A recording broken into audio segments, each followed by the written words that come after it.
Assalamualaikum warahmatullahi wabarakatuh.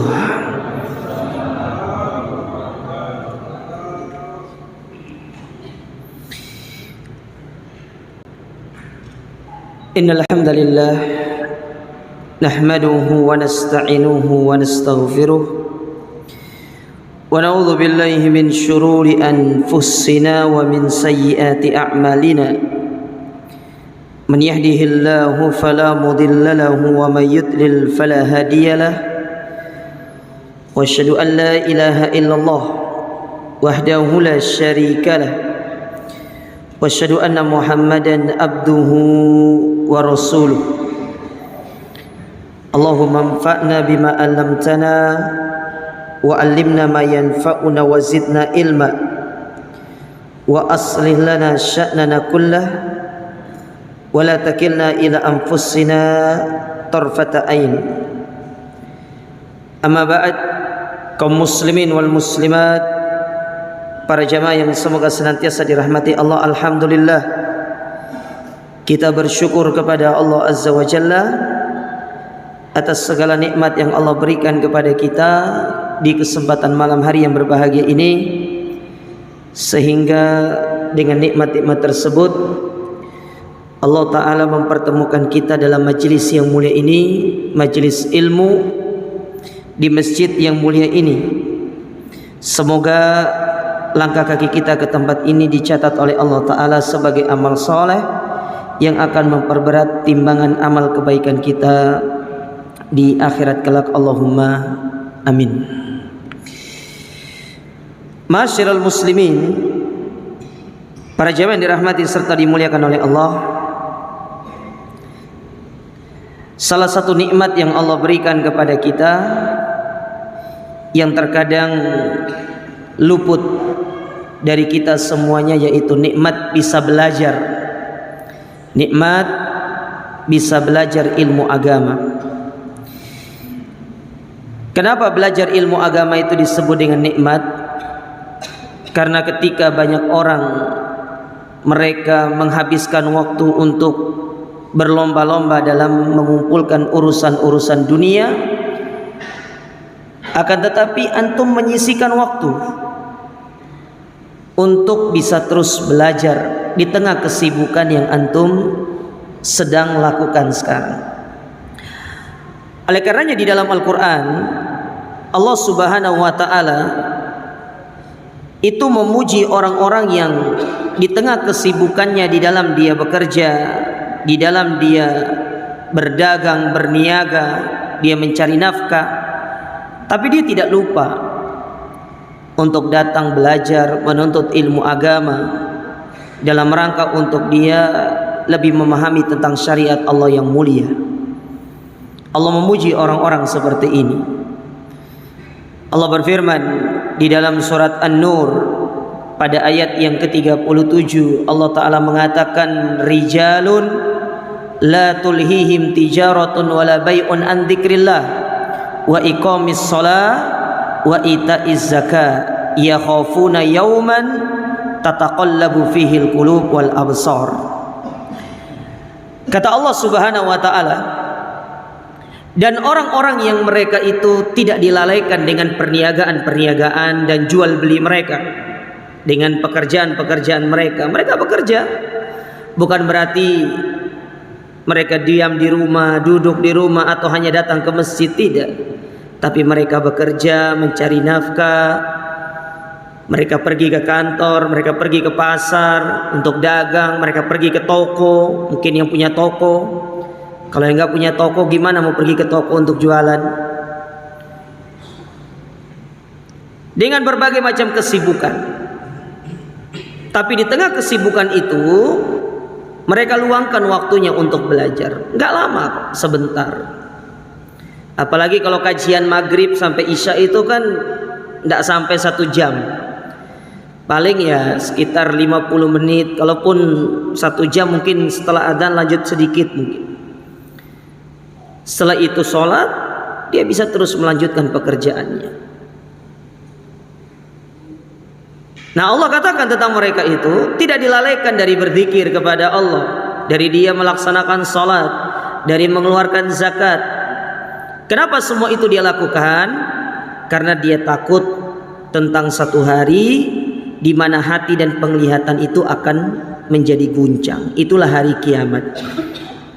Karena setiap hal yang kita lakukan di atas muka bumi ini semuanya akan dipertanyakan nanti di hari kiamat. Tidak ada satu kebaikan, satu keburukan, satu perbuatan apapun yang panjenengan semua kerjakan di atas muka bumi ini, semuanya pasti ditanya. Tidak ada yang tidak ditanya. Semuanya ditanya. Satu langkah kaki yang kita ayunkan, 1 menit, 1 jam, 1 hari, 1 pekan, 1 bulan, setahun, bahkan sepanjang usia kita yang kita habiskan di atas muka bumi ini, semuanya akan ditanya sama Allah Ta'ala. Tidak ada yang tidak ditanya. Semua akan ditanya. Maka bersyukurlah orang-orang yang tatkala di tengah kesibukannya dia masih memberikan waktu untuk dia belajar. Karena hakikat daripada belajar itu sebagai sangu untuk kita pulang. Kita semua ini akan pulang, jemaah. Siapa di antara kita yang tidak pulang? Semua kita akan pulang. Nabi SAW sudah mendahului kita pulang dan kita akan menyusul beliau. Ada di antara kawan-kawan kita sudah pulang dan kita pun akan menyusul mereka. Kita itu ibaratnya sedang berada di dalam sebuah tempat yang disebut dengan waiting room, tempat menunggu, dan semua kita sudah memegang boarding pass untuk kita terbang.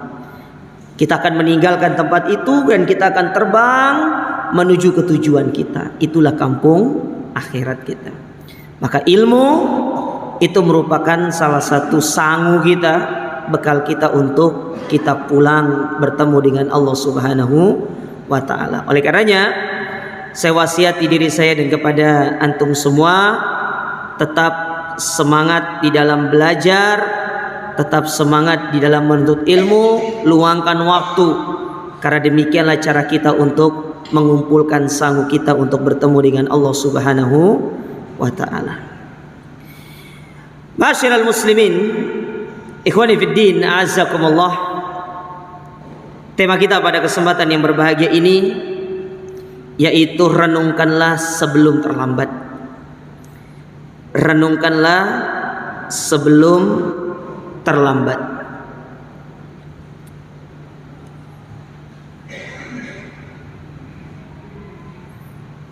Saya lihat kok banyak jamaahnya ya. Perasaan pas saya kajian waktu itu jamaahnya nggak sebanyak ini. Kok jadi takut saya ini. Saya juga lupa kapan saya pertama kajian di sini, jamaah. Kapan Pak? 2024 ya? Hah? Sudah hampir 2 tahun. Subhanallah. Sok sibuk ya saya ini ya. Baik, tema kita yaitu tentang muhasabah diri. Muhasabatun nafs. Kan biasanya orang kalau berada di akhir tahun itu kan ya, mereka itu suka melakukan satu perenungan gitu kan. Merenungkan setahun yang telah berlalu itu apa saja yang sudah dia lakukan, apa saja yang sudah dikerjakan. Nah, kita bukan dalam rangka untuk mengikuti mereka yang sering seperti itu, tidak. Tapi saya ingin mengajak kepada kita semuanya untuk bisa lebih menghargai waktu yang Allah berikan kepada kita. Apalagi tahun akan berganti ya, tahun Masehi ya. Kita sedang berada di akhir-akhir 2025, sebentar lagi kita akan masuk ke 2026. Otomatis kita akan berganti tahun. Nah, ini yang sering saya ingatkan di beberapa kajian itu. Dari sekian banyak nikmat yang Allah berikan kepada kita, yang tidak bisa kita menghitung nikmat tersebut, hanya satu nikmat yang jenengan itu tidak bisa perbaharui. Saya ulangi ya. Dari sekian banyak nikmat yang Allah berikan kepada kita, ada nikmat sehat, ada nikmat harta, apalagi ada nikmat apalagi apa?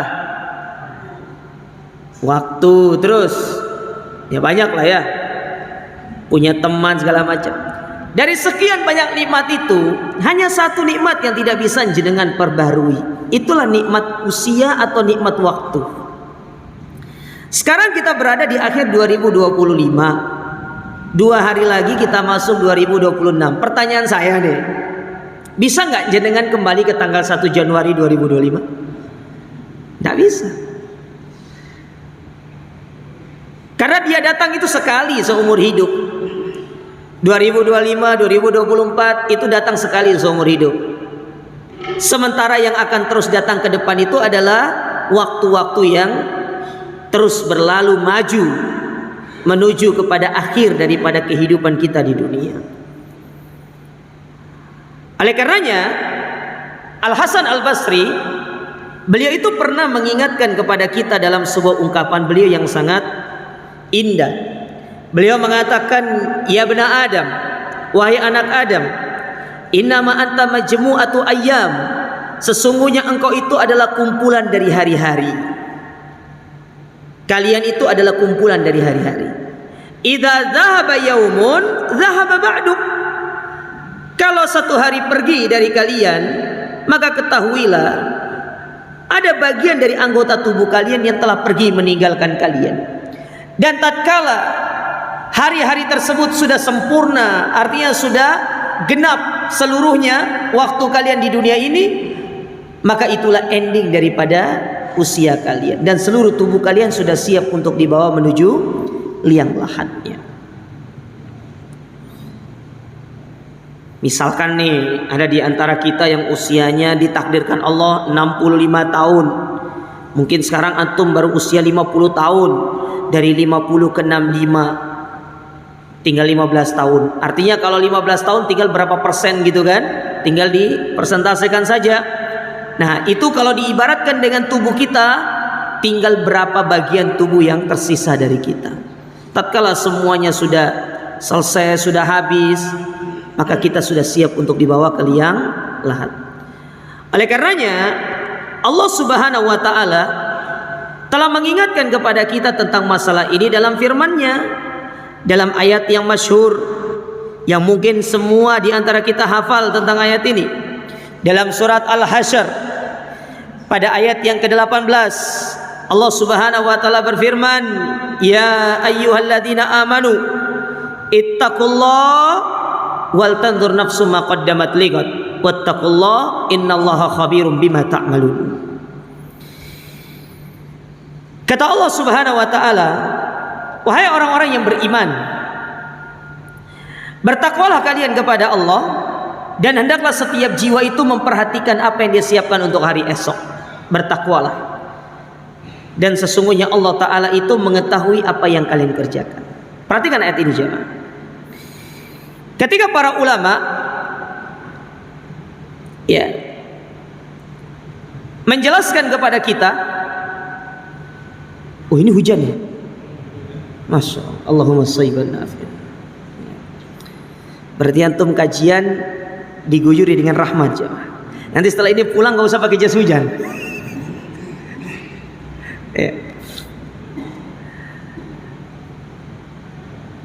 Kata Allah Subhanahu wa taala,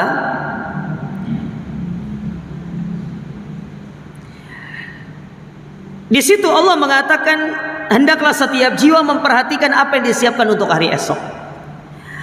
Para ulama tafsir ketika mereka mencoba untuk menjelaskan makna dari hari esok, makna dari hari esok dalam ayat tersebut, mereka itu sampai pada 3 kesimpulan. Makna dari hari esok itu sampai pada 3 kesimpulan. Makna yang pertama, yang dimaksud dengan hari esok adalah hari setelah hari ini. Hari ini yaitu besok.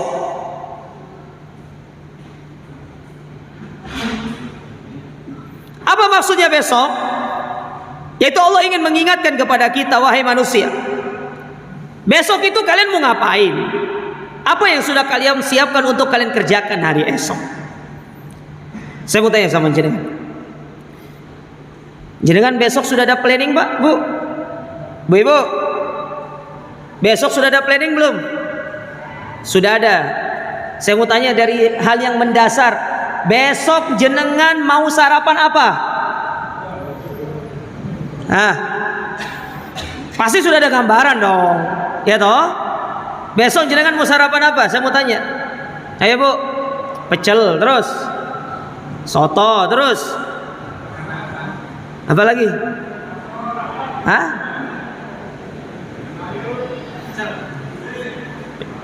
Gulai terus, kikil. Ingat tuh yang usianya 60, 70 tuh. Jangan sering-sering makan yang kayak gitu-gitu ya. Tapi kalau jenengan makan jangan lupa ngajak saya. Siangnya mau makan apa? Pasti sudah ada gambarannya. Kita saja dalam urusan dunia itu punya planning.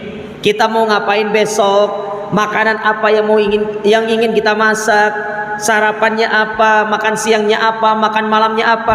Kita sudah memiliki planning itu. Itu dunia. Sekarang pertanyaannya, untuk akhirat sudah nggak ada planningnya. Kira-kira besok tuh mau melakukan amalan apa, mau melakukan ibadah apa, kebaikan apa yang ingin dilakukan.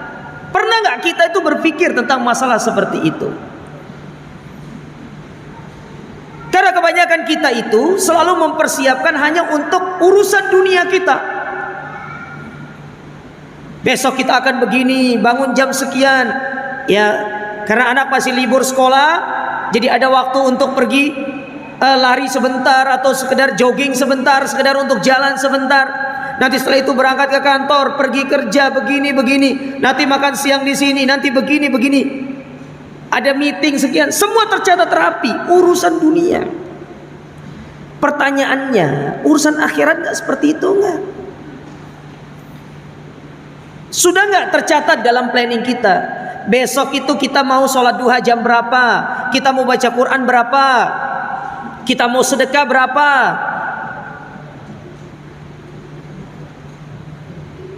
Kalau sudah tercatat, alhamdulillah, itu taufik dari Allah.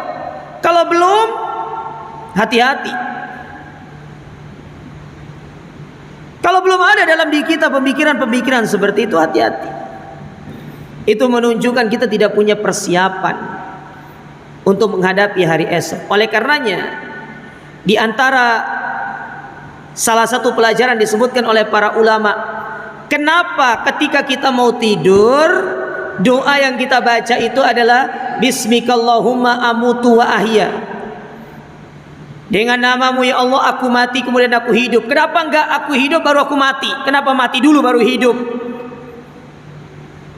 Maka disebutkan oleh para ulama, hikmahnya adalah kalau besok kita hidup setelah kita dibangkitkan dari tidur, paling tidak kita itu bisa memperbaiki apa yang kita tidak kerjakan pada hari ini. Besok kita lakukan, jangan ditunda-tunda. Kadang-kadang kita suka nunda-nunda.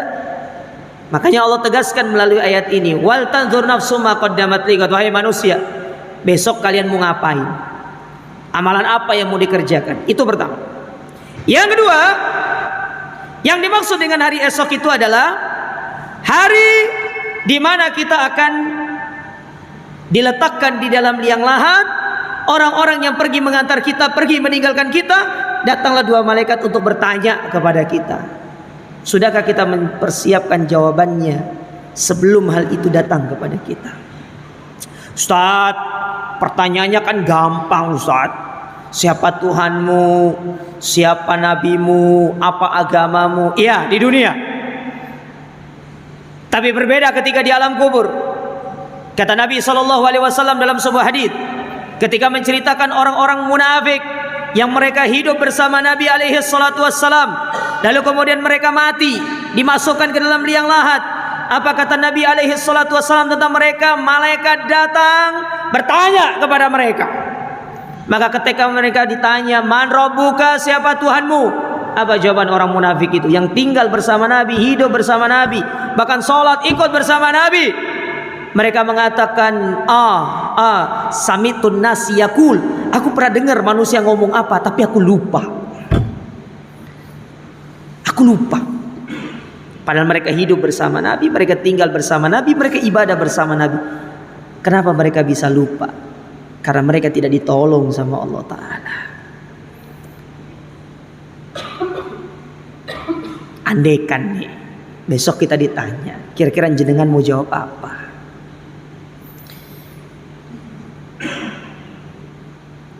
Itu yang perlu dipikirkan. Lah terus Ustaz, apa yang harus dilakukan kalau begitu? Untuk mempersiapkan diri kita supaya nanti tatkala aku mati, diletakkan di dalam liang lahat, aku ditanya oleh malaikat mungkar dan nakir, dan aku bisa menjawab. Terus apa yang harus dilakukan? Apa yang harus aku lakukan sekarang di masa kita hidup ini? Itulah yang Allah katakan di dalam Al-Quran. Kata Allah Subhanahu wa ta'ala di dalam surat Ibrahim pada ayat yang ke-27, surat yang ke-14, ayat yang ke-27, Allah mengatakan, "Yusabbitullahu alladhina amanu bil qauli tsabit fil hayatid dunya wa fil akhirah." Sesungguhnya Allah Subhanahu wa taala akan mengokohkan perkataan orang-orang beriman dengan perkataan yang sabit, baik di kehidupan dia di dunia maupun kehidupan dia di akhirat. Taib. Apa maksudnya perkataan yang sabit? Perkataan yang sabit yaitu pertolongan Allah Ta'ala di dunia dan di akhirat. Di dunia, apa bentuk pertolongan Allah? Dia istiqomah di atas amal ibadahnya. Dia senantiasa melazimi ketaatan, kebaikan-kebaikan selama di dunia. Sedangkan di akhirat, maksudnya adalah pertolongan Allah ketika dia nanti ditanya oleh malaikat mungkar dan nakir. Allah akan menolong dia. Sehingga kalau kita perhatikan surat Ibrahim ayat 24 tadi, berarti untuk bisa menjawab pertanyaan mungkar dan nakir, maka dibutuhkanlah keistiqomahan dalam ibadah selama di dunia.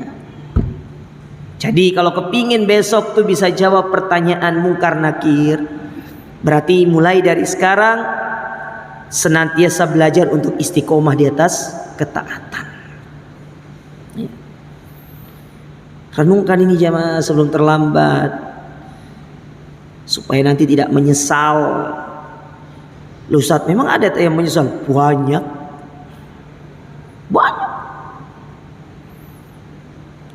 Jenengan pernah dengar ayat Allah Ta'ala dalam surat Al-Ghasyiyah ketika Allah mengatakan, "Hal ataka haditsul ghasyiyah wujuhu yawma idzin khasyi'ah amilatun nasibah tasla naran." Apa kata Allah Ta'ala? Hal ataka hadithul ghasyiyah. Belum tibakah berita tentang al-ghasyiyah datang kepada kalian? Wujuhu yawma idzin khasyi'ah. Hari di mana wajah-wajah yang akan tertunduk lesu, tertunduk lemas, tertunduk menyesal. Bahkan sebagian ahli tafsir mengatakan mereka menggigit jari-jari mereka. Kenapa mereka melakukan seperti itu? Saya mau tanya sama jenengan. Kalau jenengan melihat ada orang gigit jarinya begini, Pak, kira-kira seperti itu menunjukkan apa? Satu, mungkin dia kayak tidak dia pasrah lah. Atau yang kedua, dia menyesali satu perbuatan.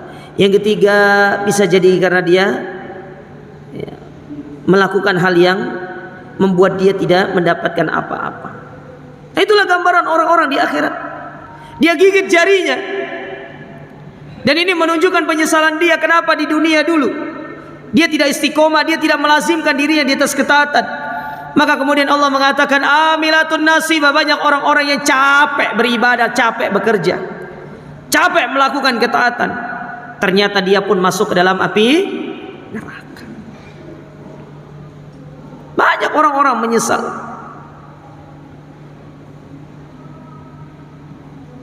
Dalam ayat yang lain Allah mengatakan, laula akhartani ila ajalin qarib fa asaddaqu wa akum minas salihin. Kalau sekiranya engkau wahai Allah Ta'ala sedikit memundurkan kematianku supaya aku bisa melakukan amal kebaikan, yang mana tujuannya orang-orang ini meminta kepada Allah agar dia dimundurkan kematiannya supaya dia itu tidak menjadi orang-orang yang menyesal. Di akhirat itu penyesalan banyak. Maka sebelum itu datang kepada kita Bapak Ibu, di dunia ini kita disuruh untuk renungkan. Nanti kalau kita masuk di alam kubur, kira-kira kita bisa jawab nggak? Itu kembali kepada persiapan kita di dunia. Maka kalau kita melihat kepada apa yang Allah sebutkan dalam surat Ibrahim tadi, salah satu cara supaya kita bisa menjawab pertanyaan mungkar dan nakir tatkala kita nanti ditanya adalah dengan istiqomah di atas kebaikan sampai kita meninggal dunia. Adapun yang ketiga, di antara makna dari hari esok, yaitu hari di mana kita akan diberdirikan oleh Allah Ta'ala dan kita akan ditanya sama Allah tentang segala hal yang pernah kita lakukan selama di dunia. Rasulullah Sallallahu Alaihi Wasallam di dalam sebuah hadis beliau pernah bersabda, sebagaimana yang diriwayatkan oleh Imam At-Tirmidzi dari sahabat Abu Barzah Al-Aslami radhiyallahu taala anhu. Beliau pernah mengabarkan kepada para sahabat, beliau mengatakan, la tazulu qadama 'abdin yaumal qiyamah hatta yus'al an arba. Tidak akan pernah bergeser kedua kaki anak Adam di hari kiamat sampai dia akan ditanya tentang 4 hal. Perhatikan hadis ini jemaah. Tidak akan bergeser kedua kaki anak Adam sampai dia ditanya tentang 4 hal. Satu faedah dari kalimat ini, bahwasanya ketika kita di sidang kita berdiri, nggak ada yang duduk. Kita berdiri, nggak ada yang duduk. Jangan kira nanti di hari kiamat, Ustaz ada kursi nggak? Nggak ada. Semua kita berdiri. Hari di mana kita akan berdiri, tidak ada yang duduk, nggak ada waktu untuk duduk. Jangankan kita mencari waktu untuk duduk, tempat untuk duduk, sekedar kita perhatian kepada kiri dan kanan kita, tidak ada waktu untuk melihat itu semua. Kita akan fokus sama diri kita.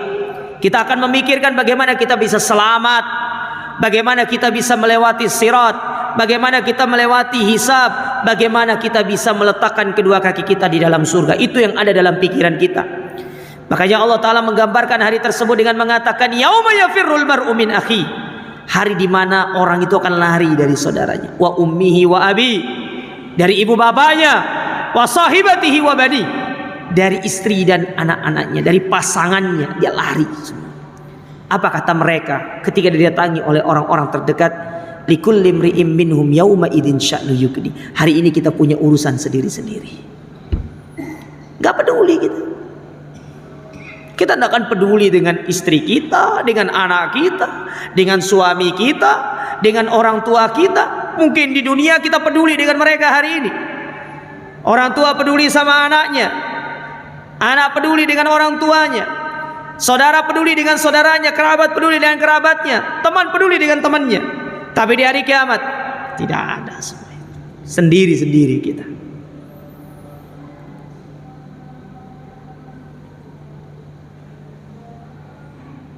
Kita ditanya, kita berdiri. Apa kata Nabi SAW? Kata Nabi, an umrihi fima afna. Usiamu, kamu pakai untuk apa? Waktu yang kita habiskan di dunia ini, kita pakai untuk apa? Makanya kalau kita perhatikan Al-Quran, banyak Allah Ta'ala itu bersumpah dengan waktu.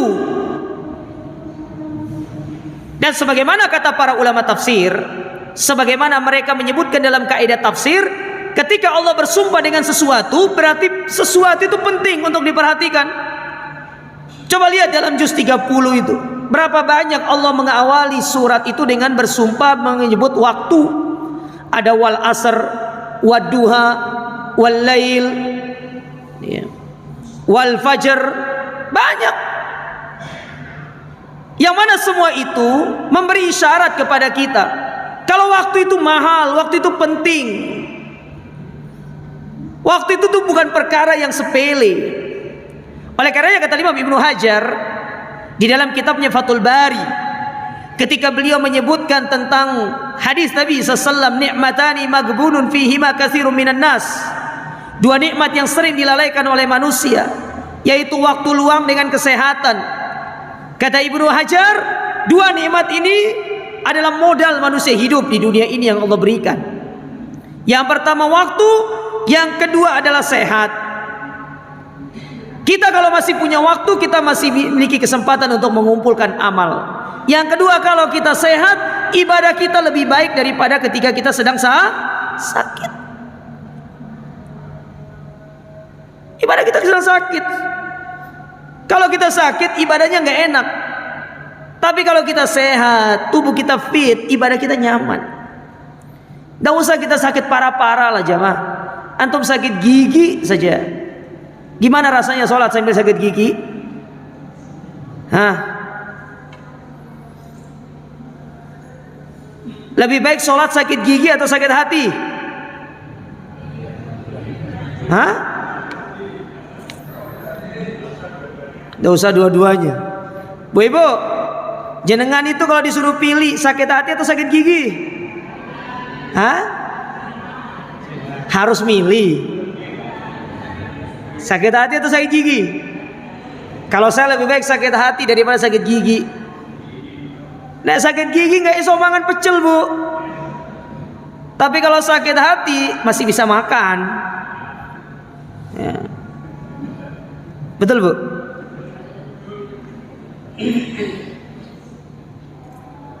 Coba kalau Anda sakit, dalam kondisi sakit Anda beribadah.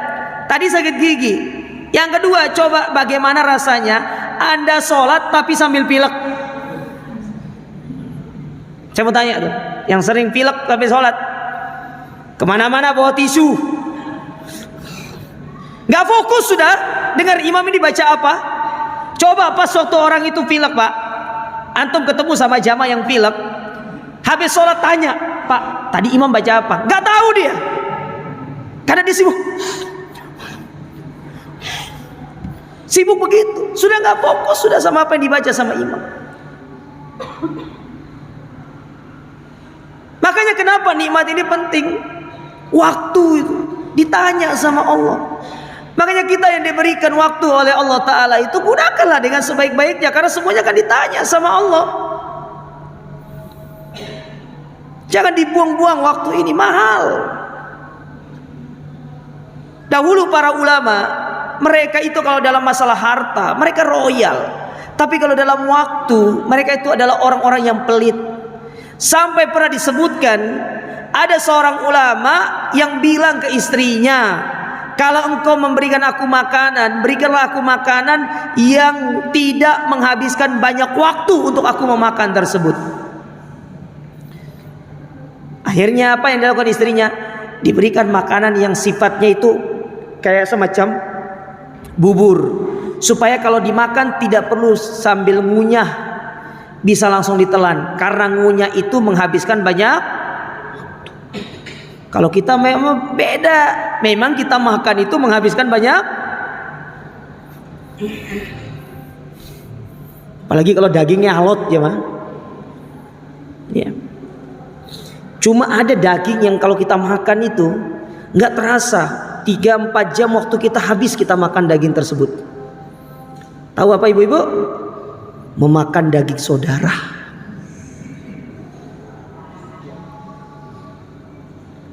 Kalau sudah makan daging saudara itu 3-4 jam itu kurang, malah pingin tambah. Kalau bisa setengah hari makan daging saudara. Betul bu?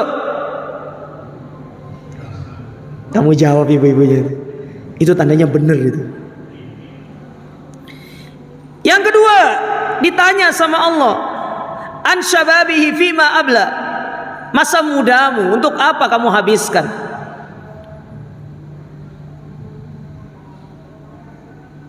Masa di mana banyak kekuatan, fisik kuat, untuk apa engkau habiskan? Ditanya sama Allah. Makanya saya heran gitu loh, melihat banyak pemuda Di dalam urusan-urusan dunia mereka rela untuk melelahkan dirinya. Saya kalau lihat beberapa status kawan-kawan itu ya, ngupdate status hari ini lari 10 kilo pace 6. Berapa tuh habis waktunya? Berapa kalau 10 kilo? 1 jam ada? Segitu, pace 6, pace 5, pace 4, pace 7, pace 8. Luar biasa. Bahkan ada yang ikut lomba lari maraton sana, 25 kilo. Ada yang ultra 100 kilo, rela jauh pergi selagi fisik masih kuat Ustaz. Tapi giliran disuruh ajak pergi ngaji, pergi ke masjid, alasannya wakeh. Harusnya kalau Anda itu pemuda ya, lari 10 kilo kuat, ke masjid pun harus kuat. Bila perlu ke masjid gak usah pakai naik motor, jalan kaki. Dari rumah ke masjid gak sampai 10 kilo kok. Jalan kaki sudah. Bila perlu pakai itu sepatu untuk pergi ke masjid. Nanti hilang Ustaz. Ya udah kan banyak itu tempat-tempat taruh sepatu itu, simpan di situ. Pakai biar bermanfaat. Biar nanti sepatu itu kalau ditanya, sepatu kamu dipakai untuk apa? Masa jawabannya sepatu untuk lari maraton doang? Aku dipakai untuk pergi sholat. Ya Allah, gitu caranya.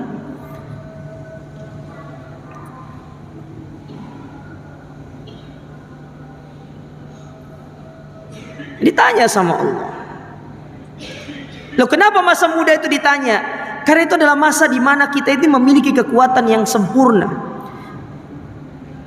Kalau kita sudah tua, sudah tua usia 60, 70, sudah tidak seperti anak-anak muda lagi.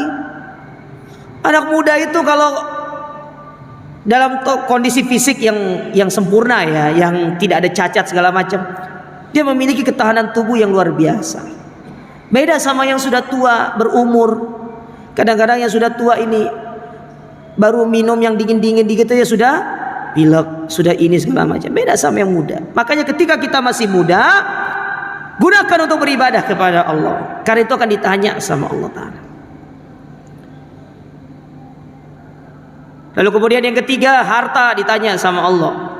Yang keempat, masalah ilmu, diamalkan atau tidak. Nah, ini menunjukkan segala hal yang kita lakukan di atas muka bumi ini, kelak besok ditanya sama Allah. Hari esok akan ditanya. Makanya pernah diceritakan di dalam sebuah percakapan antara seorang laki-laki dengan seorang ulama yang bernama Ibrahim ibn Adham.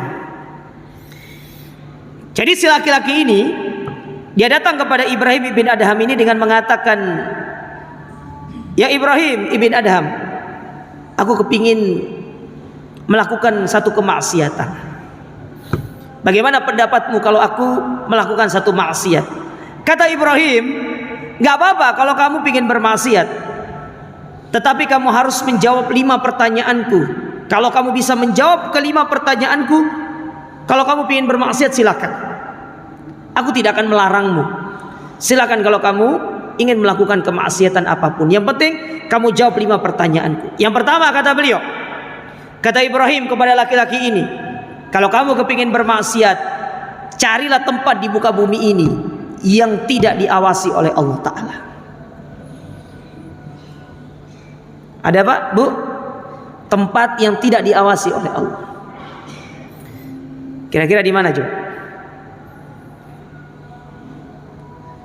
Kata dia, tidak ada semua tempat diawasi sama Allah kok. Tidak ada satu tempat pun di muka bumi ini kecuali semuanya diawasi oleh Allah. Wah, ini berat ini. Yang kedua, apa coba? Kata dia nih. Yang kedua, nggak apa-apa kalau kamu ingin bermaksiat kepada Allah, kata Ibrahim. Yang penting kamu ketika bermaksiat jangan pakai apa yang menjadi nikmat Allah yang Allah berikan kepadamu. Jangan pakai mata yang Allah kasih kepadamu, jangan pakai telinga, jangan pakai tangan, jangan pakai kaki, jangan pakai harta yang Allah berikan kepadamu, jangan pakai seluruh nikmat yang Allah berikan kepadamu. Kata dia, lo nggak ada. Semua yang kita miliki ini semua nikmat dari Allah Ta'ala. Nggak ada. Semua ini nikmat Allah. Kata dia, mulai berat ini. Coba yang ketiga, apa pertanyaanmu? Kata Ibrahim, kalau kamu kepingin bermaksiat, maka kamu cari tempat di muka bumi ini yang itu bukan milik Allah.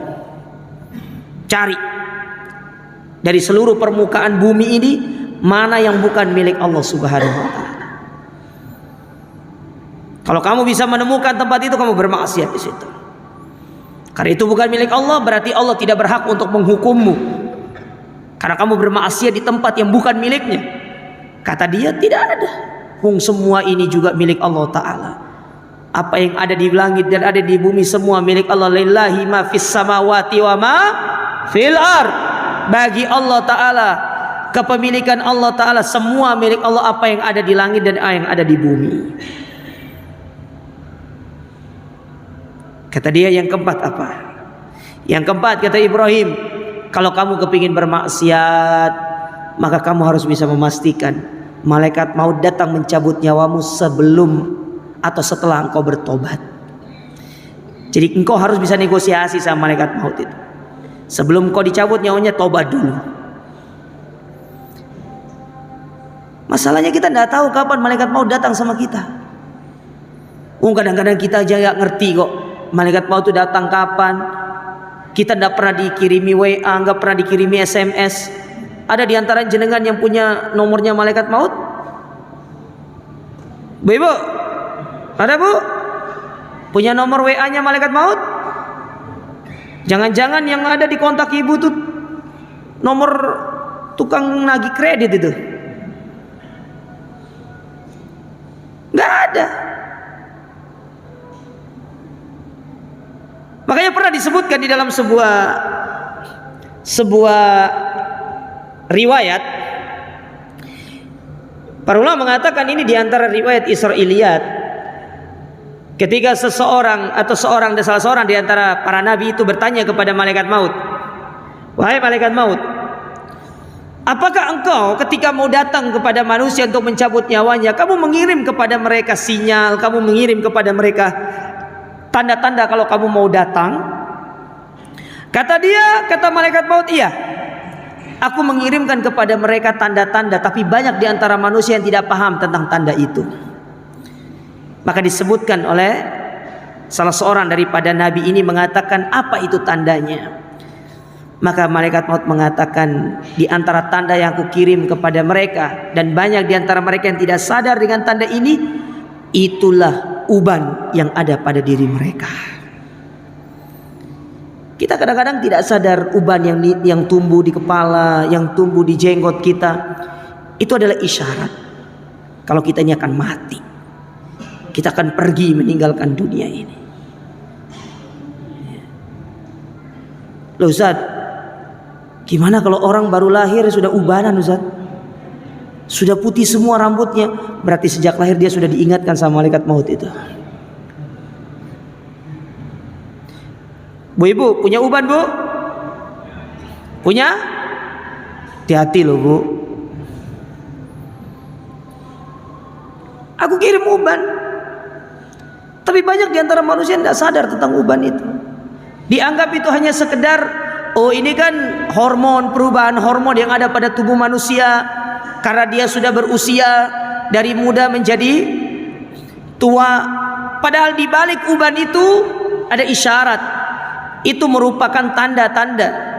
Salah satu dari tanda-tanda yang Allah kirimkan, yang malaikat maut berikan kepada kita, kalau dia akan datang untuk menjemput kita. Makanya nggak ada yang bisa bernegosiasi dengan malaikat maut. Loh Ustaz, kan ada yang bisa menolak kematian, yaitu Nabi Musa. Ketika Nabi Musa didatangi oleh malaikat maut, kemudian ditonjok oleh Nabi Musa, sampai kemudian malaikat maut itu matanya pindah, lalu dibenarkan oleh Allah Ta'ala. Tapi nyatanya dia tidak bisa menolak kematian itu, tetap meninggal, tetap dicabut nyawanya. Demikian pula Nabi Ibrahim, sebagaimana dikisahkan oleh Nabi SAW, ketika Nabi Ibrahim didatangi malaikat maut, malaikat maut bilang, sudah saatnya wahai Ibrahim, ya, engkau dicabut nyawanya. Maka Ibrahim berkata kepada malaikat maut, sampaikan kepada Allah, apa ia seorang kekasih tega mencabut nyawa sang kekasihnya?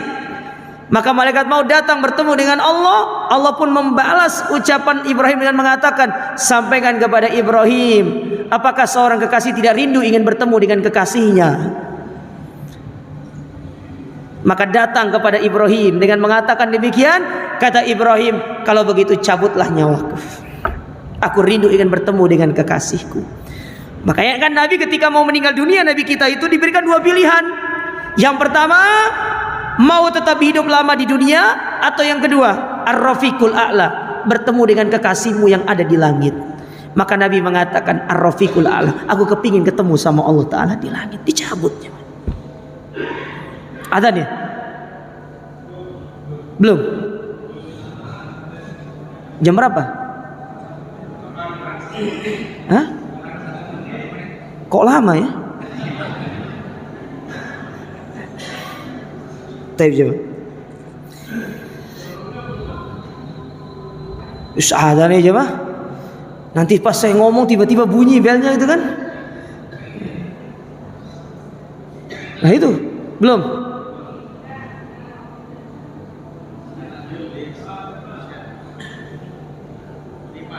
Oh 905 ya. Taib. Jadi tidak ada yang bisa kemudian menghalangi malaikat maut untuk datang kepada kita, nggak ada. Dan itulah yang ditanyakan oleh Ibrahim ibn Adham kepada orang tersebut. Kalau kamu bisa kemudian, nah wis adzan dulu.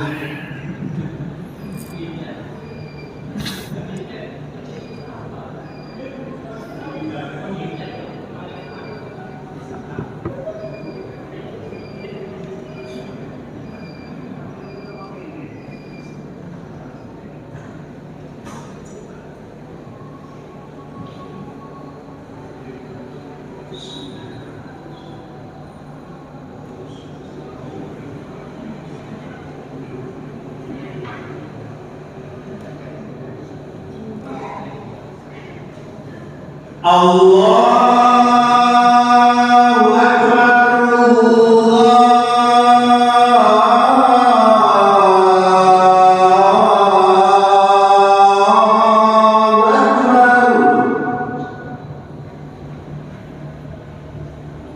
Allahu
Baik, kita lihat sedikit jemaah.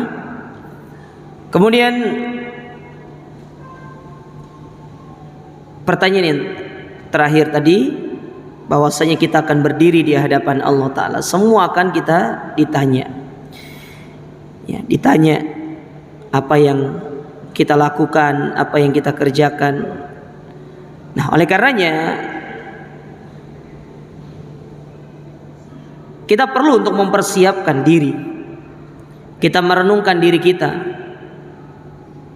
Apa yang sudah kita kerjakan di atas muka bumi ini dari amal-amal kebaikan kita, sudahkah itu cukup untuk membawa kita bisa selamat nanti di hari kiamat?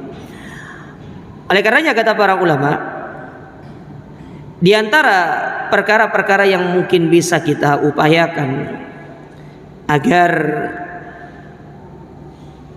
membantu kita dalam muhasabah diri ini, yang pertama adalah dengan kita itu mengetahui bagaimana kondisi hari kiamat.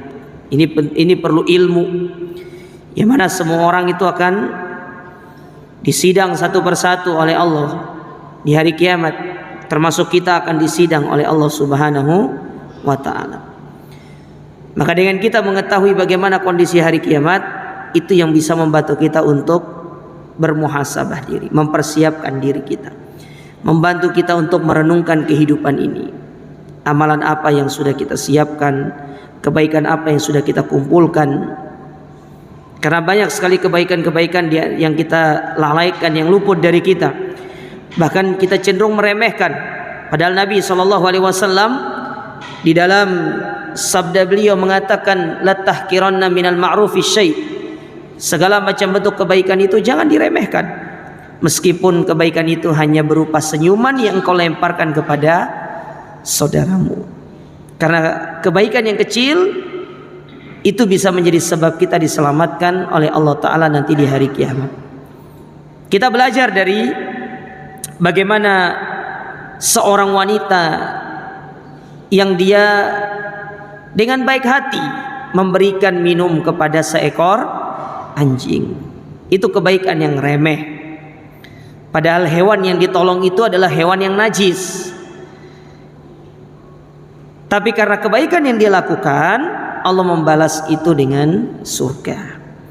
Apalagi kalau kebaikan yang kita lakukan itu adalah kebaikan yang besar. Makanya dalam hadis yang lain Nabi mengatakan, ittaqun nar walau bisyikit tamr. Jagalah diri kalian dari api neraka meskipun itu hanya dengan setengah kurma. Bukan satu kurma, tapi setengah kurma. Kalau setengah kurma saja bisa menyelamatkan kita dari api neraka, bagaimana dengan kebaikan-kebaikan yang besar? Nah, dengan mengetahui kondisi hari kiamat, itu yang bisa membawa kita untuk terus merenungkan diri kita, bermuhasabah diri. Sudah pantaskah kita bertemu dengan Allah Subhanahu wa Ta'ala? Kemudian yang kedua,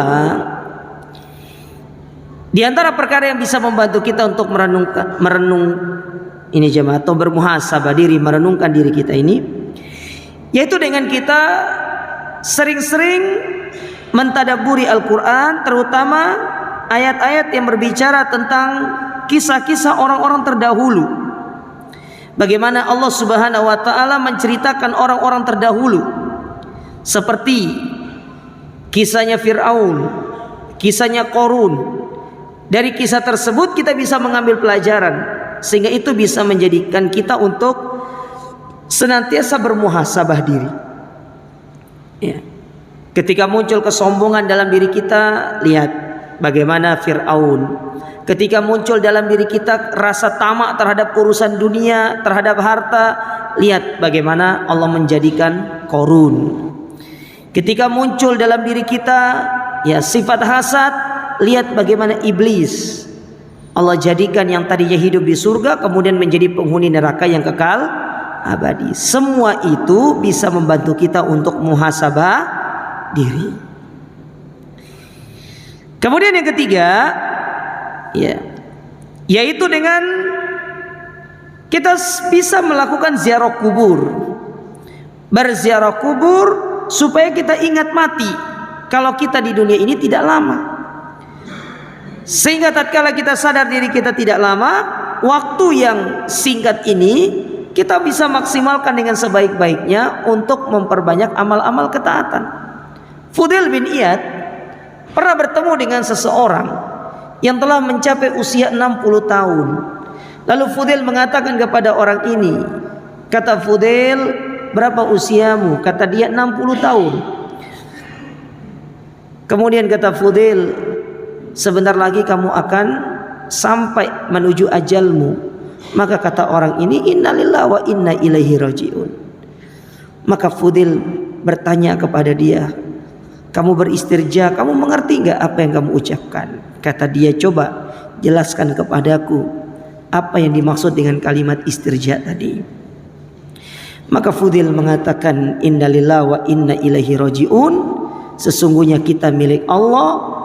Kalau kita milik Allah, kapanpun Allah ingin mengambil kita bebas. Terserah Allah kapan. Tidak perlu izin kepada kita, tidak perlu kemudian permisi kepada kita. Kapanpun Allah yang ingin mengambil kita, Allah akan mengambil kita. Termasuk apa yang ada pada diri kita, kapan Allah ingin mengambil, silakan Allah mengambil. Tidak perlu kemudian Allah permisi. Allah kepingin ngambil istri kita, suami kita, anak kita, Allah tidak perlu permisi. Allah kepingin mengambil rumah kita, pingin mengambil kendaraan kita, tinggal Allah ambil. Allah tidak perlu permisi. Ya, Allah tidak perlu permisi. Wa inna ilaihi rajiun. Dan kita akan dikembalikan kepada Allah. Maksudnya kalimat itu, kata Fudail, semua kita itu akan kembali kepada Allah. Dan setiap orang yang kembali kepada Allah, dia akan mempertanggungjawabkan apa yang telah dia perbuat. Dan ketika dia tahu dirinya akan mempertanggungjawabkan setiap apa yang dia perbuat, maka dia harus sudah mempersiapkan jawabannya. Kalau dia ditanya oleh Allah Ta'ala. Masalahnya tidak ada orang yang tidak ditanya. Semua kita ditanya sama Allah. Tidak ada yang tidak ditanya oleh Allah Ta'ala. Saya, antum, semua kita ditanya. Bahkan para nabi, para rasul, mereka ditanya sama Allah. Tidak ada yang tidak ditanya sama Allah Ta'ala. Maka kemudian orang ini mengatakan, terus usiaku sudah 60 tahun, apa yang harus aku lakukan? Nah, disinilah poinnya. Kata Fudail, ahsin fima baki yukfar laka ma qad madha. Perbaikilah sisa usiamu, karena dengan engkau memperbaiki sisa usiamu, maka Allah Ta'ala akan mengampuni dosamu yang telah lalu dan yang akan datang. Tetapi kalau kamu menyia-nyiakan apa yang tersisa dari usiamu, maka niscaya Allah akan mengadabmu, baik dosa yang telah berlalu ataupun dosa yang akan datang yang engkau kerjakan. Pilihan ada di tangan kita, tinggal dipilih. Mau memperbaiki sisa dari usia atau dibiarkan begitu saja sehingga kita akan menanggung akibatnya. Renungkanlah sebelum semua itu terlambat. Kemudian yang terakhir adalah dengan berdoalah kepada Allah agar Allah Subhanahu wa Ta'ala senantiasa menjadikan hati kita ini hati yang selalu bermuhasabah diri, hati yang senantiasa takut kepada Allah, hati yang jauh dari yang namanya hasrat-hasrat duniawi, hati yang jauh dari lupa kepada Allah Subhanahu wa Ta'ala. Oleh karenanya Allah Ta'ala di dalam Al-Quran menyebutkan dampak buruk dari orang-orang yang lupa dan lalai dari mengingat Allah. Allah mengatakan, Rabbana la tuzigh qulubana ba'da idh hadaitana wa hab lana min ladunka rahmah innaka antal wahhab. Dalam ayat yang lain Allah mengatakan, falamma zagu azaghallahu qulubahum. Kalau kita sudah mulai lupa sama Allah, maka Allah pun akan balik lupa kepada kita, balik meninggalkan kita, dan Allah tidak akan pernah mau membantu kita dunia di akhirat. Oleh karenanya masyaallah muslimin, ya, usia kita semakin berkurang, hari demi hari berlalu, ya, kesempatan kita hidup di dunia ini semakin menipis. Maka mukmin yang cerdas, mukmin yang terbaik itu adalah mukmin yang memaksimalkan kesempatan yang dia miliki untuk kebaikan, dan dia menjauhkan dirinya dari kerugian. Hakikatnya manusia itu rugi, tetapi bagi orang-orang yang mau memperbaiki diri, dialah yang akan selamat dunia maupun akhirat. Mungkin ini yang bisa kita sampaikan pada kesempatan ini. Semoga bermanfaat. Insyaallah kita ketemu pada kesempatan berikutnya. Tahun depan insyaallah kita ketemu, ya, dalam kesempatan-kesempatan berikutnya. Aku qouli hada, subhanakallahumma rabbana wa bihamdika, asyhadu an la ilaha illa anta astaghfiruka wa atubu ilaik. Terima kasih atas perhatian panjenengan semua. Wassalamualaikum warahmatullahi wabarakatuh.